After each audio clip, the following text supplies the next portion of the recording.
Melquisedeque foi um rei e sacerdote contemporâneo de Abraão.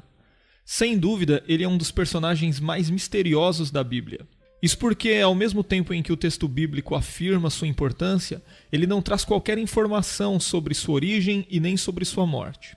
Melquisedeque era um rei de uma cidade chamada Salém, que provavelmente foi a Jerusalém primitiva.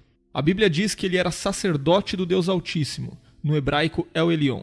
O nome Melquisedeque significa rei de justiça, enquanto que o nome de sua cidade, Salém, significa paz ou segurança. Logo, Melquisedeque também é rei de paz. Por conta de seu aparecimento repentino e seu desaparecimento misterioso, muitas especulações se formaram sobre quem foi Melquisedeque.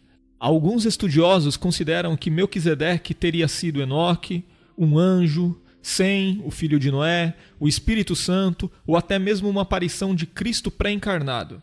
Na verdade, todas essas sugestões não passam de especulações. O que realmente podemos dizer é que Melquisedeque foi um líder civil e religioso, um gentil descendente de Noé, conhecedor e praticante do culto ao verdadeiro Deus, mesmo em meio a todo o paganismo de uma época dominada por religiões politeístas. A Bíblia claramente afirma que Melquisedeque era um sacerdote do Deus Altíssimo, porém alguns estudiosos propõem algumas objeções a essa informação.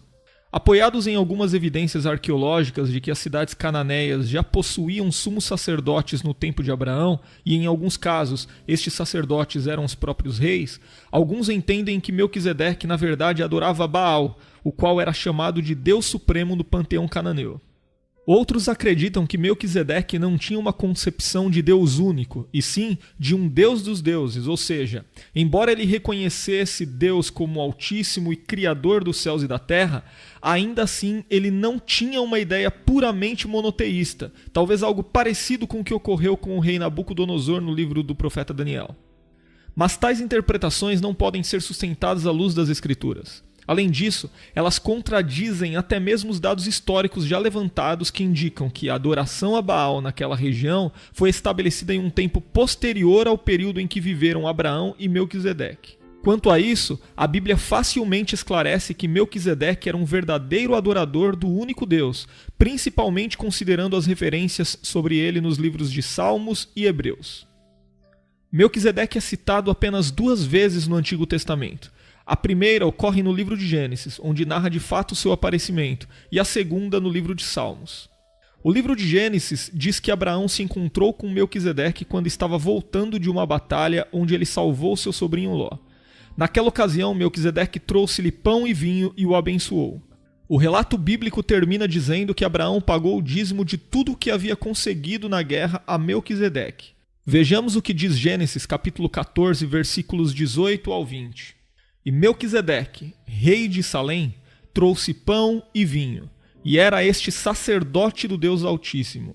E abençoou-o e disse: Bendito seja Abrão, pelo Deus Altíssimo, o possuidor dos céus e da terra.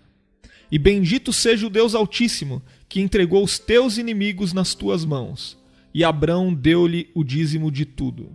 Mais tarde, o rei Davi, em um salmo messiânico, estabeleceu uma relação entre o sacerdócio do Messias e o sacerdócio de Melquisedeque.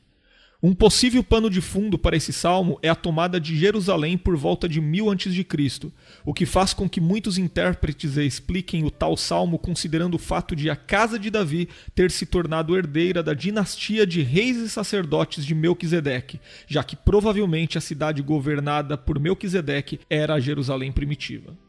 No Salmo 110, verso 4, o salmista diz: Jurou o Senhor e não se arrependerá. Tu és um sacerdote eterno, segundo a ordem de Melquisedeque. Essa relação presente no Salmo 110 é melhor compreendida na Epístola aos Hebreus, principalmente no capítulo 7, onde o autor da epístola reconta a história de Gênesis 14 e ainda realiza uma comparação detalhada entre Cristo e Melquisedeque.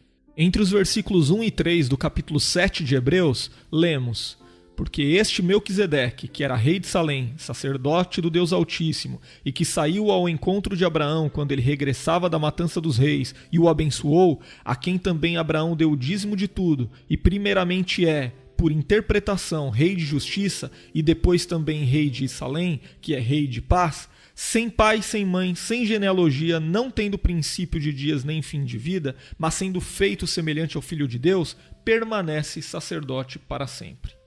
Então aqui podemos perceber uma clara associação entre Melquisedeque e Cristo, à medida que entendemos que os escritores bíblicos apontam para Melquisedeque como sendo alguém que tipificou o Messias.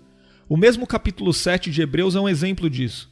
Nele, o escritor bíblico compara o sacerdócio de Melquisedeque com o sacerdócio levítico e afirma que o sacerdócio de Melquisedeque era superior ao sacerdócio dos descendentes de Levi, pois Abraão, de quem a tribo de Levi se originou, foi abençoado por Melquisedeque, reconheceu seu sacerdócio e pagou dízimos a ele. Portanto, a ordem sacerdotal de Melquisedeque é anterior à ordem sacerdotal de Levi com Arão.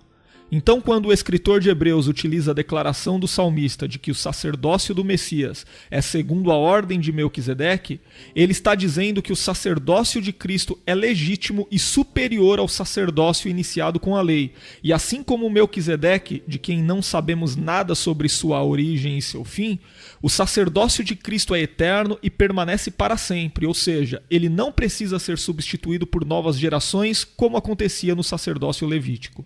Então, basicamente, o escritor ensina aos seus leitores que o sacerdócio que os judeus conheciam era temporário, enquanto que o sacerdócio de Cristo é o definitivo e já existia antes mesmo da lei. Por fim, ao entendermos quem foi Melquisedeque, naturalmente somos levados a perceber a soberania de Deus na condução da história ao cuidar de cada detalhe para revelar seu Filho amado ao mundo.